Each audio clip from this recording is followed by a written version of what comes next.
So we've got 2 blocks of wheat. One is farmed by sensors and technology and modelling, and the other is farmed traditionally. Okay. Strawberry production, and that's where the bees are. So where we brought me to now, John? The dark shed. The big dark shed. You know, it's quite high stakes mucking around with a championship football pitch. So, I mean, I think in the last couple of years, we've screened over 350 biological products. Wow. But a quote for the new model is £285,000. So, yeah, because we don't know what the forage analysis is yet. It might not be worth it, or it might be really, you know, significantly better. A challenge from an agronomist just to discover what there is. So the spores get sucked in and captured in the front. Right. They then get stuck on some tape. God, the suspense is killing you, isn't it? And me.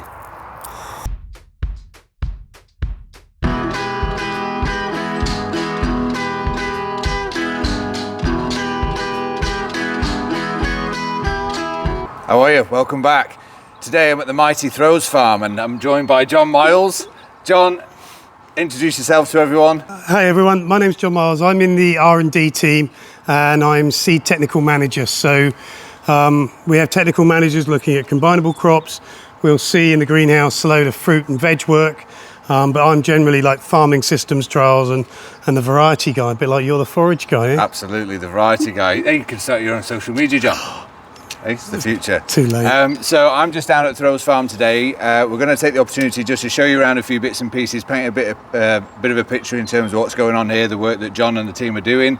But then we will come back and revisit other bits and pieces that we have throughout the year, just to see what work we're doing. So come on, we're going to have a look and see what we can find. So where are we now, John? What have you brought us to have a look at? So this is what we call the technical building. So when this place was built in 2013, this was kind of designed around variety work with packeting. So you got the barn, there's all my cover crops and bits and bobs out. That you can see everything goes in Dolav boxes. So basically in the winter, that's just full of boxes. The trials get designed on there and then they come through into here. And basically what happens is you've got all the trials, that's all our spring trials that have been packaged for Sacobra and the different sites. So that's basically the to-do tick list. Okay. You get a protocol made and and then that protocol, then you print the labels and basically these are seed counters. So back in the day, you used to 1,000 grain weight everything and to work out, you know, how many grams you needed in a packet. Yeah. These just set what you want. And it will weigh out. Literally individually count them by seed, so you can plant them by seed. Yeah. Yeah. So this will. But the best thing here is that if we needed 352 grams per packet, that can count the 3,700 seeds quicker than you could weigh it out. Yeah. And the nice thing is, it doesn't matter what the 1,000 grain weight is, because it's counting per seed. Yeah. So it's per seed. So by batch, you don't have to switch it out and separate it. Right. No. Yeah. And because what we do in terms of trials is everything is a 12-meter plot. Basically, one person can run 2 machines. You can set 2 plots counting. When that's done, you just flip that over. So these are almost continually counting. And I will have, I don't know, just think of a wheat. You know, I can have Skyfall here and I can have Vibe on this one. Yeah. And sort of be running. And I'll have all my trays for all my different locations out here. And I could, you know, pack it up all of the Skyfall for all of the trials. Yeah. You know, in that trial series. So where we brought me to now, John? The dark shed. The big dark shed. So we run trials across the country. We use contractors further away, but from Throws we'll run everything down from Kent up to Revesby, mid-Lincolnshire, and then go across to perhaps AgriFocus, which is Swindon way. So yeah, our problem is that we could be combining in multiple areas, and that's a bit of a challenge. But yeah, the combines in terms of a replacement policy, I mean, everybody says, you know, cute little machines, and they are big combines but smaller. But things like the weigher on the side, you know, getting some sort of NIR, that's just a standard weigher that batch weighs and does moistures and bushel weights. But that's about 60 grand alone. Our newest combine, our oldest combine is now 13 years old. So we've just tried to get a quote for a new one. We'll part exchange some, but a quote for the new model is £285,000. So for something that doesn't actually do very much work or is a bit, niche. Yeah. There's a lot of value, but then a lot of technology and gear within a smaller version of the bigger one. But like the combines on the farms, you can't do the job without it. No. So, necessary evil. It's suck it up, buttercup, and isn't it just and do it. But eye-watering amounts of money. What would be the life expectancy of a plot combine? Probably be thinking about 10, 12 years, really, in reality. But And then where did they go? Do you know where they go after? I think some of our old ones that we got rid of went down to, I think Bright Seeds got them off of Nickerson's brothers. Generally they go down to Spain or somewhere else on the continent. Where people want small combines for, other research organisations. Okay, so we've gone from a big dark shed now, John, to a very bright, shiny piece of glass, steel and concrete.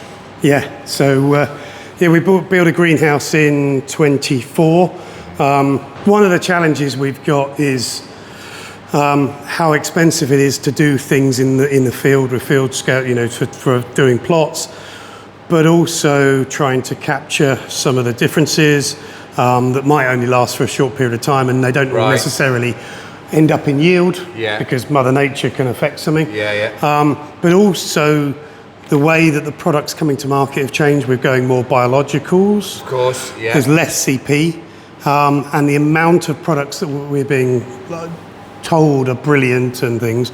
I mean, I think in the last couple of years we've screened over 350 biological products. Wow. And in reality, we've only more in fruit and veg, but in combinables, we've only used 1 or 2. So there's a lot of... They are definitely going to be more on the agenda or more on the horizon, you would think, going forward? More so that's the direction of traffic. You look at European Green Deal and reduction in CP, whether you look at, supermarkets and end users wanting more environmentally friendly things. You look at the strawberries and things like that, they've had reduced CP and used biologicals a lot more. It's just probably broadening out. And the biggest challenge is trying to, what do they actually do? So here, one of the big things is sort of screening more things much more quickly, weeding them out, and then when you actually find stuff that does work, then spend the money on the field trials or straight to farm strips. Maybe with here, we could go straight to tramline trials on farm. We couldn't afford to screen the amount of products we've now got to screen in the traditional manner. Within the Origin business as well, we've got Origin Amenity, so you've got the turf side of things. We've got a lot of fruit and veg. We're one of the biggest supplier of fruit and vegetable advice on farm. And then we've obviously got Romania and Poland and Fort Greene over in Brazil, where so some of these organisations will be paying others to do work. Why don't we pay ourselves? There was a sort of a big, more Origin type thought process around this. This wasn't just an agri thing. But so what we've got is you've got a bay, half a bay with some overhead irrigation. You can see there's some grass pots in there. So we've got, let's take a wander in. Well, Richard will have various trials. I mean, on turf, particularly golf courses and things, they use things like anti-wetting agents to sort of disperse the dew, because obviously with grass, that's where you get the disease. These ones here are just a demo on controlled release fertilizer. So in the amenity sector, this apply once and it lasts months is used. So you've got untreated, unprotected urea, and then you've got your controlled release. Wow. So you can see that's obviously running out of steam because it's done it, whereas the controlled release is still going. And we're looking at controlled release technology in the broader acreage. This one here is actually, this is a little, didn't really find much within this trial, but this was just a little play where what we've done is we've taken some cereal seed and we've used the controlled release polymer coating. Right, okay. And layered it up multiple times. The sort of off the wall idea is, what if you could plant it in August and it didn't come up for 5 weeks? So I've had, just because things like blackgrass control, we know when we should plant as late as we could. But if we could physically plant earlier, as you can see, this has actually all come up at the same time because this is the wet experiment. Right, okay. So unsurprisingly, when the polymer is not sat on the surface, Yes, and it's actually yeah, buried yeah. in wet moisture. It will 24/7. react. It's Yeah, gone of course, quick. Yeah. But yeah, this is the sort of thing we can just sort of have a play with and have a look at. Let me just... So yeah, we've actually got strawberry gutters and we've got a polytunnel as well. That's sort of, yeah, strawberry production, and that's where the bees are. Yeah. But this was just an example of some of the biostimulants that are used within the industry or product waste. So you've got Physiocrop and Proact, so we've got amino acids and peptides. Lono Multi is a stabilized amine, nitrogen, and then we've got the Proact, Physiocrop and Nientris, which is the foliar endophyte from Syngenta. So this was just really to show kind of what differences there are. Yeah, if we can get the right sort of canopy. Yeah. So what we can see in there is there are some different canopies, but it's the sort of the robustness of the crop, the ability to withstand disease, and then also, yeah, we've done the first pick today, and if you look round, there is the first pick from the gutters. Look at those beauties. Yeah, so these will all be fresh weighted, and as you can see, yeah, that is a treatment pick. So this was just a trial. This is one of the things we've been doing quite a lot on the veg, is herbicide screens. Okay, yeah. Again, they're either non-existent or very limited, or you end up going through the sort of solar emu approach in terms of, you know, privately put through for crop safety. So yeah, this was basically just one of our agronomists, Mike, down in Kent, wanted to see what damage could be caused by Lentagran across some of these. So yeah, this is basically a question, a challenge from an agronomist, just to discover what there is, you know, sort of the impacts of the Lentagran, and this would be in treatment order here. So you can see, yeah, the Mizuna's pretty much escaped, but some of the beets and things are fairly It's really had an knackered. effect on those, hasn't it, in some places? Yeah, yeah. So it's just kind of one of the things we're able to do is like, you know, what about this? Well, let's just run a quick screen. And drought stress, maybe we need to do some work on some maize, but this was just sugar beet. Obviously last year a lot of beet suffered really badly. We did an early season, and this is the late season version of the trial, looking at some of those things like the black gold or the Physiocrop, just with amino acids or humics and fulvics. Could we make the crop more resilient? Okay, yeah. In this case, it was to drought, and Don's got a video that we've been sending out, and yeah, it's really quite stunning. And the other thing we did with designing the greenhouse was we've got flood benchings, but all of this is cut into 3. So we could do one experiment in 3 different waterings. So if you wanted, I want drought tolerance, I want optimal, and I want it too wet. Right, yeah. So I you can do that for have you. the 3 scenarios side by side. Yeah. Or the other thing, obviously, with pots is, you know, well, I want something representative from my area. Yes. You know, I've got acidic soils, or I'm, you know, copper deficient. If we can't make it, you can send us the soils in. We can do the test in the relevant soil type. So now we're obviously heading towards some plots, John. We're going to go and have a look at what's here at Throws Farm. But day to day, obviously, the work that we do here, the trials, the plots, the variety screenings that we have, is this also accessible throughout the year? Yeah, we'll have some winter meetings, so if there's stuff to see. But there's lots of stuff going on. That's fields in a break, and that's going to go into a linseed. Okay, yeah. A linseed seed crop. The Oh, bottom, right, so this whole block's going to go into linseed. that field is. That'll be harvested for seed, yeah. The bottom block is called poultry field, and that's what we've got into what we call a DTF, which is a digital technology farm. Right. So we've got 2 blocks of wheat. One is farmed by sensors and technology and modelling, and the other is farmed traditionally. Okay. What we've also done is we've got a load of cover crop, different grades or different quality of mixtures, from a high quality mixture seed to a sort of more an SFI requirement box ticking. Got you. And then we put wildlife corridors in.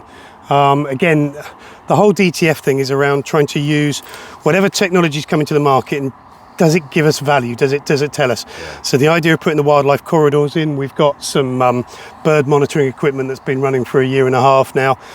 so we baselined kind of what birds were around, and then we've put the wildlife corridors in, and then we picking up different species because we provided the habitat. So we've linked that hedge to that hedge. Yeah. So we're not only monitoring the crop, we're monitoring the wildlife around the crop as well, and what we're looking to achieve. And we've had it's just over there in the corner, but we've had a kingfisher up from the brook. Really? Yeah. So this has all got nursery plots in it. So what do we refer to as a nursery plot, John? So that sort of higher stage of breeding, when there's sort of lines coming, and you go into a conventional breeders, and they'd have, 20 hectares of stuff like this, with tens of thousands of different lines. These, at the very early stages, each one of these would be a potentially a different variety. So these are varieties for the future potential. Yeah, we're not involved at that level here. But this is 6 rows of a potential variety. So what we've got here is a load of material that we're looking at. Obviously in the east we'll pick up a lot of rust, but this is just for us, this is an untreated area. And this was really valuable last year because we had the YR15 breaking strain.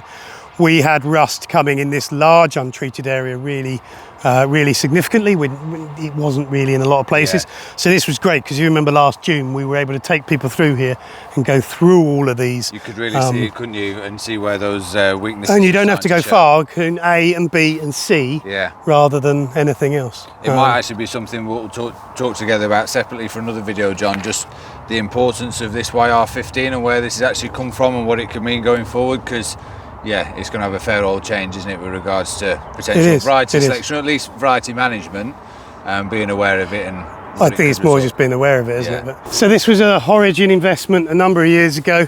We've basically got 2 types of grass. You've got Amenity, sort of more of Amenity pitch grass, and we did have golf course grass, but it's now changed to more of a domestic. And this is pop-up irrigation, but this is basically a trial site for outside grass work, which there's a lot of input and time and technology put into that sort of type of grassland, isn't there? Well, when you think about what people expect, with Origin Amenity, they've got Premiership and Championship football clubs and things like that, as well as all the golf courses and a jockey club and race courses and things. So there's a lot of different grass types that people use in a non-agricultural setting that have the same diseases, have the same drought issues, have the same stress responses. But carry a lot of responsibility from a commercial point of view. A lot of value. You can't. It's quite high stakes mucking around with a Championship football pitch. So just stop me here, John. Just have a look at this BioScout. So basically this is one of the bits of tech that we've been looking at we looked at it last year, this is the second year looking at it. Right. BioScout, a lot of work in Australia and other areas of the world, but basically what you've got is you can see it's steered by the wind.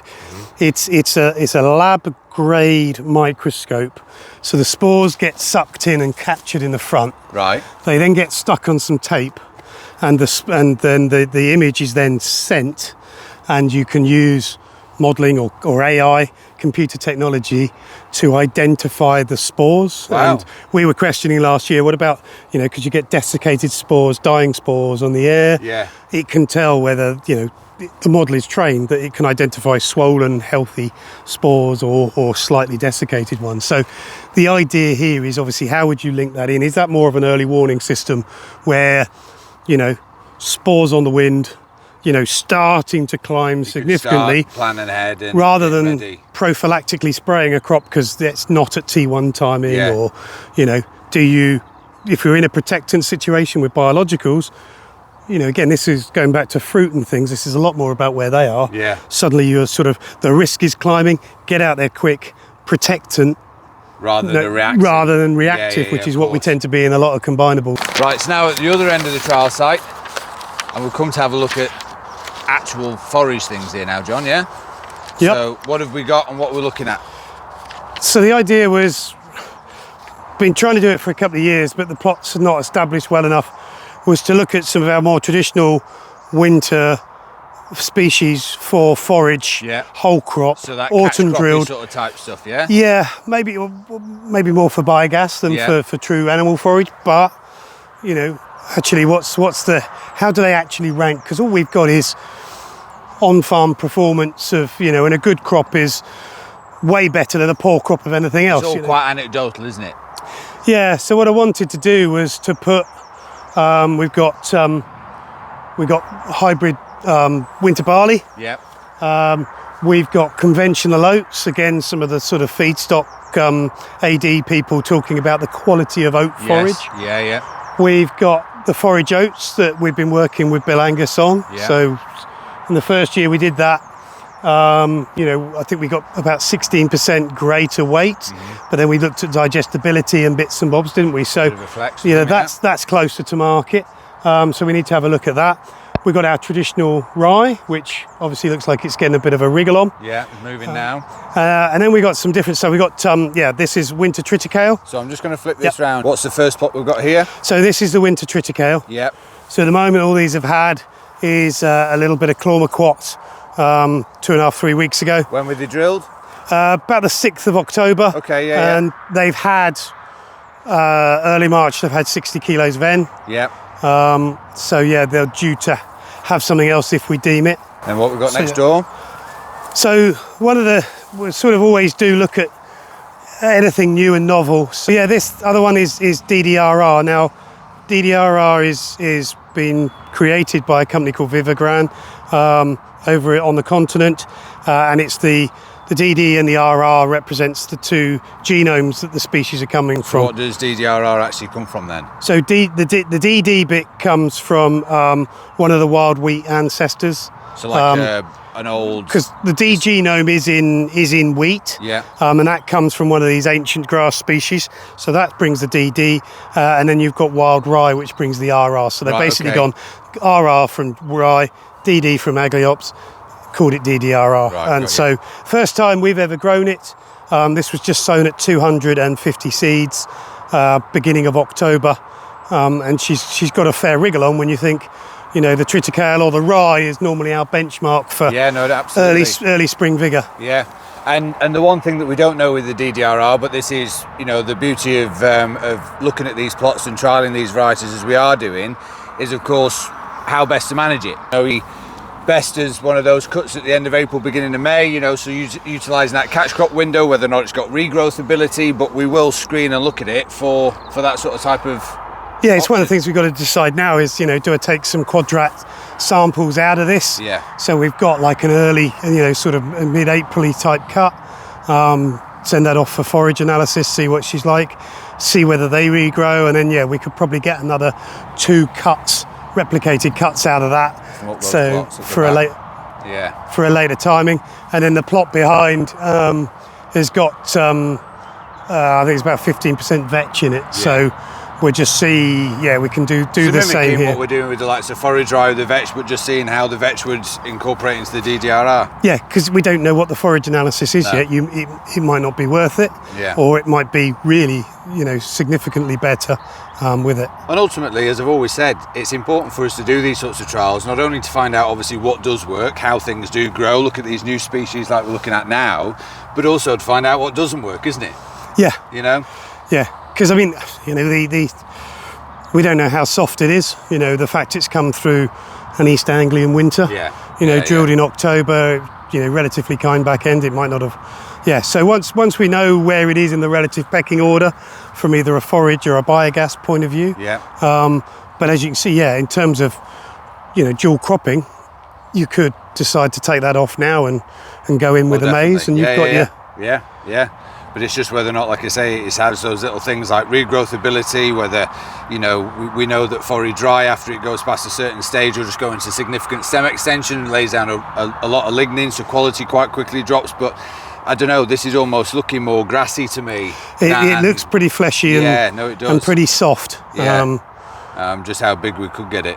So I think this must be flagleaf coming out, just looking at it. Yeah, it's whether we actually want an ear coming out, or... No pressure dissecting a plant on camera, eh? This is where it all goes terribly wrong and all the agronomists pull apart my technique. You've got to be facing you, John. It's cool. I wouldn't. Bloody thing. That's wrapped around tight. It is almost more like a grass than pulling the cereal apart, isn't it? It really is. Well, look, I pulled it off before the ear. Let's just see if I can free that ear up. God, the suspense is killing you, isn't it? And me. And they've absolutely butchered this job. Just. And everyone's going to go, look at his nails, how filthy they are. Yeah, no, I've butchered it. But that ear is 1.5 inches long. Yeah. 2 inches. No, that's leaf 2. So there's flag. There's flag, that's leaf 2 out. Yeah, it's getting a wriggle on, isn't it? So, I mean, that could be, what do we reckon? Well, end of the month, that'll be heading, wouldn't it? You would have thought so. Which, again, from a timing point of view, would be similar sort of timing to like the forage dry. We'll just have to see how they compare and yeah, what they both look like when we get there. Yeah, the other thing would be is things for heading so early is potential risk from frost and sterility and things. Yeah, so maybe so. You know, it might be that, you know, you get to, yeah, we'll have a play. We can do loads of things. No, it's good stuff. So there we are. We're just saying we'll get a video of us walking because it's not like me to be standing still necessarily. But thank you, John. Thanks for showing us around and looking at some of the work that we're doing. Yeah, as I say, there's always lots going on down at Throws Farm with John and the team. And as you've seen, it's not just all about the combinables, looking at other products and species that, of course, encapsulate forage as well. So we are very fortunate to have this facility, John and his team, to look at these different methods, but also, as you've seen there, entirely new species altogether for us to have a look at going forward. So we'll keep you updated, we'll take you along and see how they turn out. But you'll have to come back. Yeah, we will do, and come back over the summer when we can talk about some of the new varieties that we're perhaps looking at, some of the existing varieties, and see how they compare, and see Throws Farm at full flight, John. We'll have you back. Right, as ever, please like this video, share, subscribe, click that little bell, and I'll see you for next one. Bye for now.